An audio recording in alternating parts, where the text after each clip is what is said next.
Pengertian hubungan koresponden. Kata koresponden berarti hubungan pihak-pihak yang terkait dalam bisnis. Biasanya bersifat resmi dan dilakukan dengan surat menyurat. Pada hakikatnya, hubungan koresponden adalah suatu kerjasama di mana masing-masing pihak bank yang berhubungan mengikatkan diri untuk bertindak sebagai wakil agen dari pihak lain. Dan dalam kedudukannya, bersedia menerima serta melaksanakan amanat-amanat dari pihak yang lain di dalam operasi perbankan, sebagaimana diperjanjikan oleh kedua belah pihak. Koresponden banking adalah hubungan keagenan yang saling menguntungkan antara satu bank dengan bank lain untuk saling memberikan jasa dan atau melakukan transaksi untuk atas nama bank itu sendiri, bank yang berkepentingan.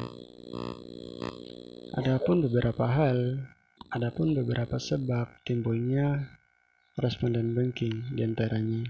Pertama, meluasnya usaha bank yang mencakup kegiatan ekspor-impor, transfer valuta asing, dan jasa-jasa valuta asing lainnya.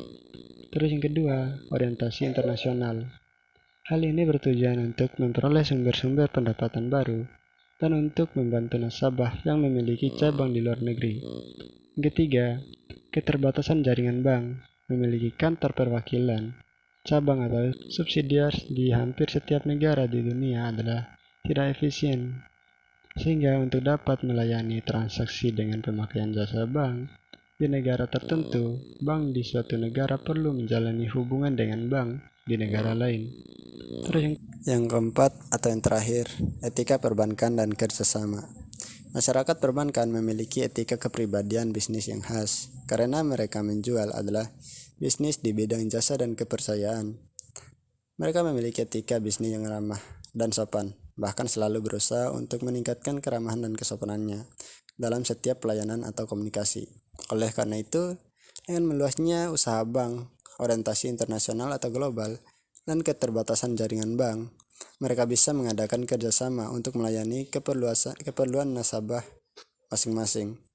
Jika koresponden banking tidak ada, maka pelayanan kepada nasabah menjadi lambat karena bank tersebut masih harus meminta bantuan kepada bank lain dalam setiap melakukan transaksi, misalnya untuk pencocokan test atau verifikasi tanda tangan.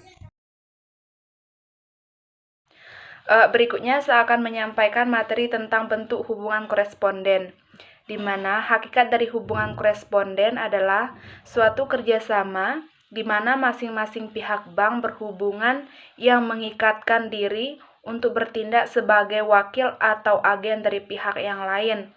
Dan dalam kedudukannya ini bersedia menerima serta melaksanakan amanat-amanat dari pihak yang lain di dalam operasi perbankan sebagaimana yang diperjanjikan keduanya.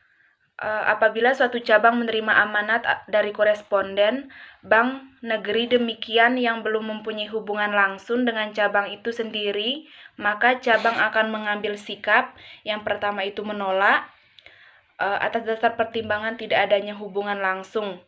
Sebab pada dasarnya koresponden tersebut seharusnya hanya melakukan transaksi kepada cabang-cabang yang sudah ada hubungan langsung dengannya sesuai perjanjian hubungan atau menerima atau melaksanakan amanat tersebut dengan terlebih dahulu mendapatkan keyakinan bahwa amanat tersebut asli atau sah dengan jalan meminta bantuan kantor besar atau cabang lain yang mempunyai hubungan langsung. Dalam melakukan hubungan koresponden antar bank ditinjau dari segi bentuknya dapat bersifat, yang pertama itu non-depository koresponden, yang kedua itu depository koresponden. Selanjutnya mengenai materi reciprocal business, di mana hubungan koresponden antara kedua bank biasanya akan memperhatikan reciprocal business antara kedua bank tersebut. Reciprocal bisnis adalah transaksi timbal balik yang saling menguntungkan kedua belah pihak.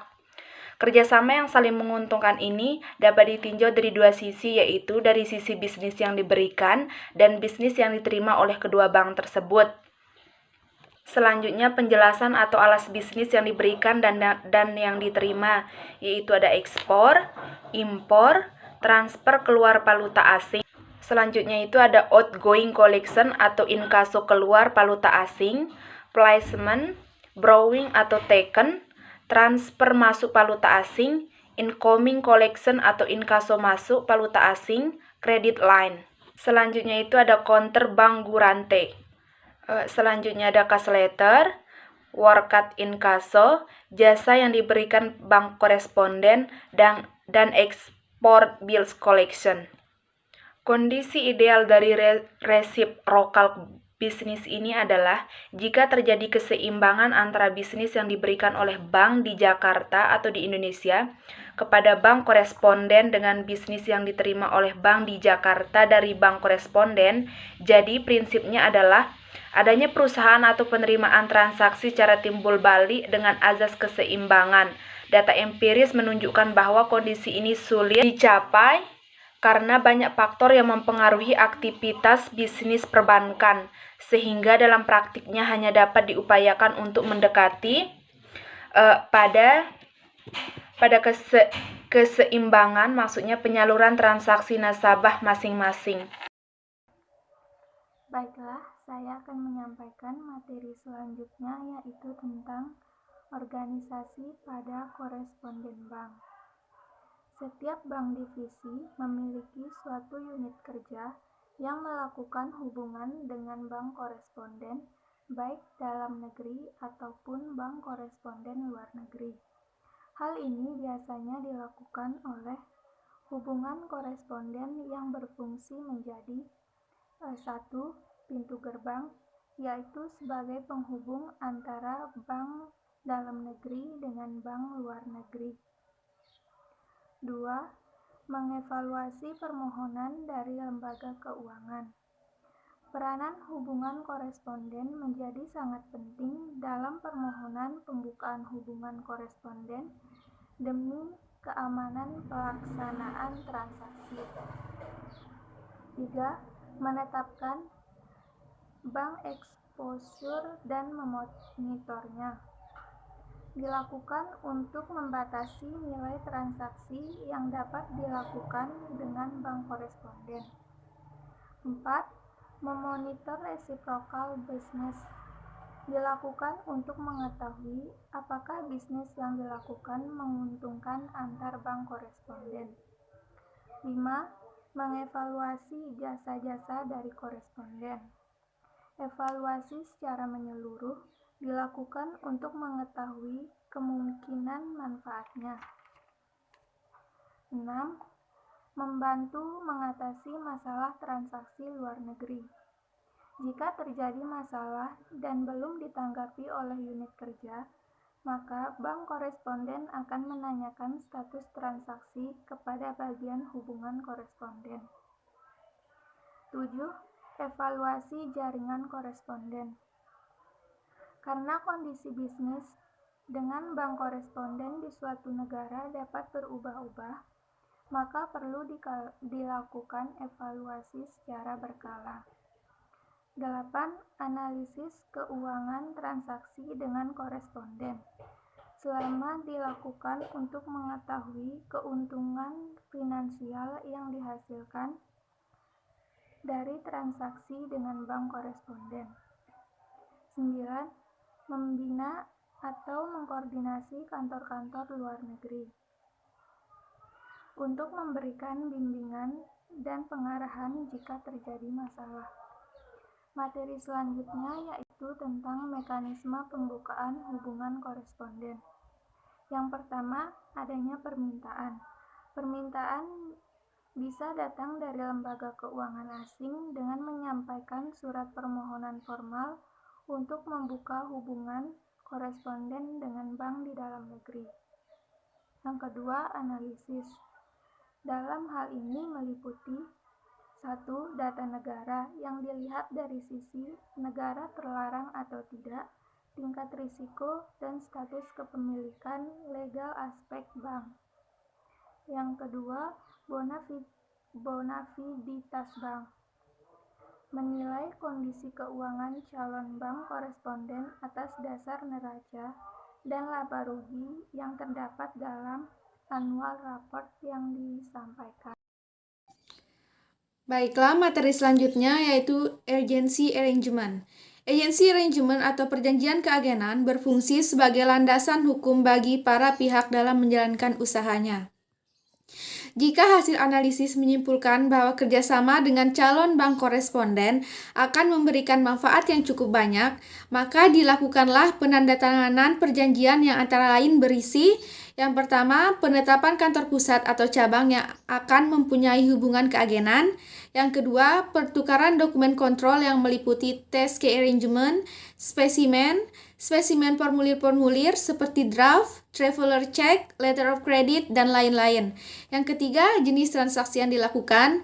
Yang keempat, mata uang yang digunakan. Yang kelima, settlement bank yang akan digunakan. Dan yang terakhir, pembukaan rekening NASRO atau FASRO dalam hal depository koresponden.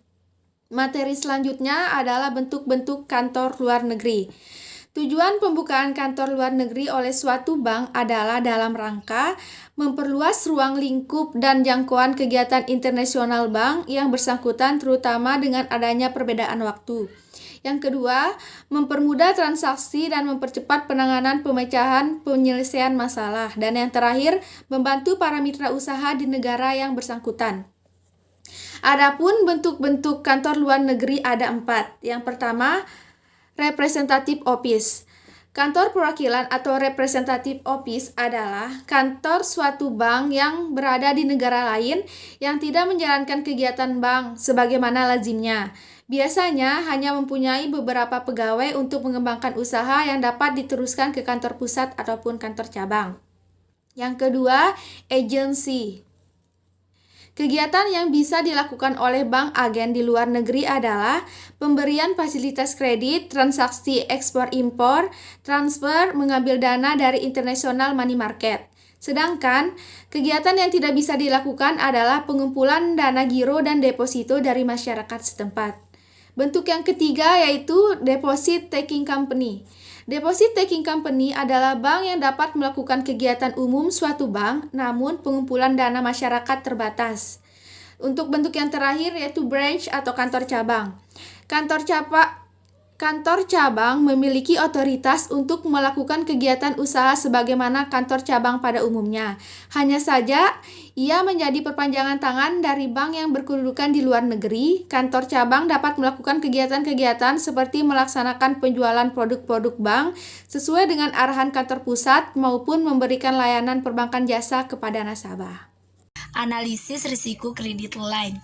Jadi, hubungan koresponden antara dua bank akan diikuti dengan terjadinya konsekuensi logis dari terjadinya transaksi adalah timbulnya exposure.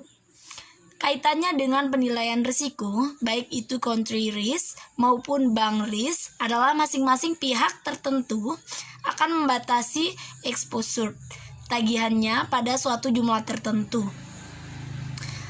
Batas terjadinya dikenal dengan credit line yang pendapatannya sedemikian bervariasi tergantung dari kebijakan manajemen bank masing-masing. Jenis-jenis credit line yaitu untuk yang pertama ada money market line. Money market line adalah fasilitas yang diberikan untuk melakukan transaksi pada pasar uang. Selanjutnya ada forex exchange line. Forex exchange line adalah fasilitas yang diberikan untuk melakukan transaksi jual beli valuta asing dalam bentuk saldo rekening yang terdapat pada risiko nostro masing-masing bank yang bertransaksi. Selain seperti hubungan yang saya jelaskan tadi, biasanya diikuti dengan pemberian limit kepada masing-masing bank. Misalnya pemberian limit dalam untuk yang pertama itu ada letter of credit yang dibuka. Selanjutnya ada bank garansi atau standby letter of credit. Yang ketiga ada pinjaman yang dapat diberikan, dan yang terakhir ada ekspektasi atau promise. Peranan hubungan koresponden tentunya dilakukan suatu bank didasarkan pada efektivitas dalam rangka memberikan pelayanan yang lebih luas kepada nasabah bank agar transaksi antara nasabah bank di dalam negeri dengan nasabah bank lain di luar negeri dapat dijembatani. Misalnya untuk transaksi ekspor, import, collection garansi bank dan lain-lain.